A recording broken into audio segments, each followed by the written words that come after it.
My name is Michaella. I'm Senior Business Development Manager in APAC. I have been with ISC Scare for 14 years and I oversee all our training partners in the region.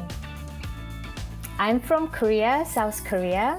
I grew up and was educated in Seoul. I also studied and worked in the US for a short while. This is where I met my husband. And my husband is Japanese and we are based in Hong Kong. My husband and we couldn't have a baby for almost 8 years since we got married. But having a baby after 8 years of waiting, it was a big thing for us. And she's now 6 years old, funny, silly, bright, healthy girl giving us the great joys. My favorite leadership style is situational leadership. I attended a training during our All Hands 3 years ago. The fundamental concept of the situational leadership is that there is no single best style of the leadership. The effective leadership is to adopt our leadership style to the performance readiness of the individual in the team. The stereotype, I think it's the hardest to break in APAC community. It is the stereotype with the genders and age. The female, we still have a bigger responsibility when it comes to taking care of the family or taking care of kids. And this gives a big pressure to working females that we need to be a superwoman.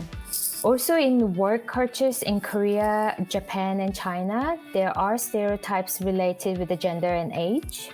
Oftentimes, when I had a business meeting with the C-suites in these countries, after I sit down at the meeting table, ready to start, but they are still waiting for someone who is male with some gray hair. The biggest culture barrier we face in the working world today would be not knowing other cultures. We will get to know things as much as we are exposed to or take time to learn.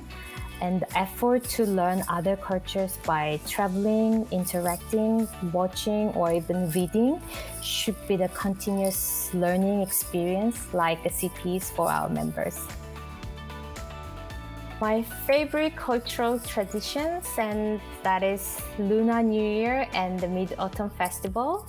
And in my family, we take those festivals very seriously. And under my great-great-grandpa, that it can be a gathering of up to 80 to 90 people that we eat and chat and play game together. Sometimes we hire 2-3 big buses to visit our ancestor burial ground. What does APAC month mean to me? It is nice to have a month for different regions so we can learn and hear more about the region in that particular month.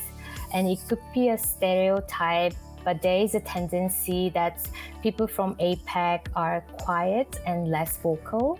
So it would be the month for us to speak and express ourselves more. And also May is full of celebrations, starting with the Labor Days, Children's Day in some countries, Mother's Day, Parents' Day. So it is great to celebrate APAC together. And thank you for the opportunity.